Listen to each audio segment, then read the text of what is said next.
आता पाहूया टॉप 9 राजकीय बातम्या।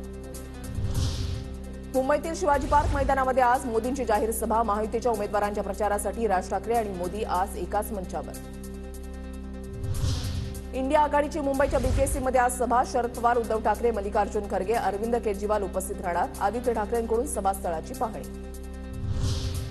महाराष्ट्र लुटणाऱ्यांसोबत राज ठाकरे आज एका मंचावर बसणार। 4 जून नंतर राज ठाकरेंचं सुपारीचं दुकान बंद होणार। संजय राऊतांची राज ठाकरे यांच्यावर टीका। महाराष्ट्र के खिलाफ जो नेता शाहजी और मोदी जी एक साजिश कर रहे हैं, उनके साथ राज ठाकरे बैठेंगे और पूरा महाराष्ट्र देखेगा। 4 जून के बाद ये दुकान जो है राज ठाकरे जी का सुपारी का दुकान, ये पूरी तरह से बंद हो जाएगा। जनता बंद करेगी। मोदी जेवढ्या सभा घेतील तेवढ्या त्यांच्या जागा कमी होतील। मोदी एवढ्या सभा घेतात म्हणजे 10 वर्षांमध्ये काहीच काम केलं नाही। संजय राऊतांचा मोदींवर हल्लाबोल। महाराष्ट्र में चाहे नरेंद्र मोदी जी आए, अमित शाह जी आए, कितनी भी सभाएं ले लो, वो जितनी सभाएं लेंगी उतनी बीजेपी की सीटें कम हो रही है। प्रधानमंत्री मुंबईत येऊन महाराष्ट्रात येऊन 25-25, 20-20, 30-30 सभा घेतात, मग तुम्ही 10 वर्ष काहीच काम केलं नाही ना।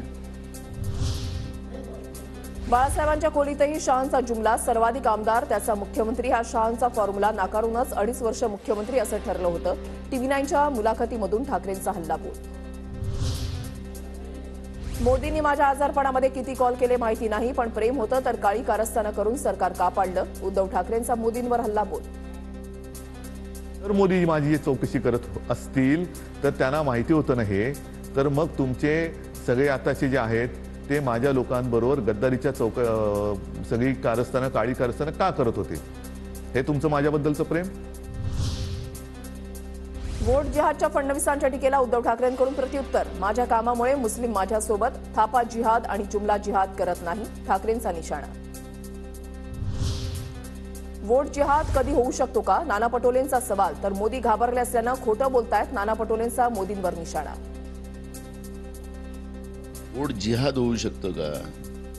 म्हणजे त्यांचे जे वाक्य जे आहे हे समजण्यासारखे आहे। घाबरलेला माणूस ज्या पद्धतीने वागतो तशा पद्धतीचं रोज खोटं बोलायचं आणि मुंबईकरांना वेठीस पकडायचं। महायुतीमध्ये छगन भुजबळ नाराज असल्याचं आम्ही ऐकलं। जयंत पाटील यांची प्रतिक्रिया।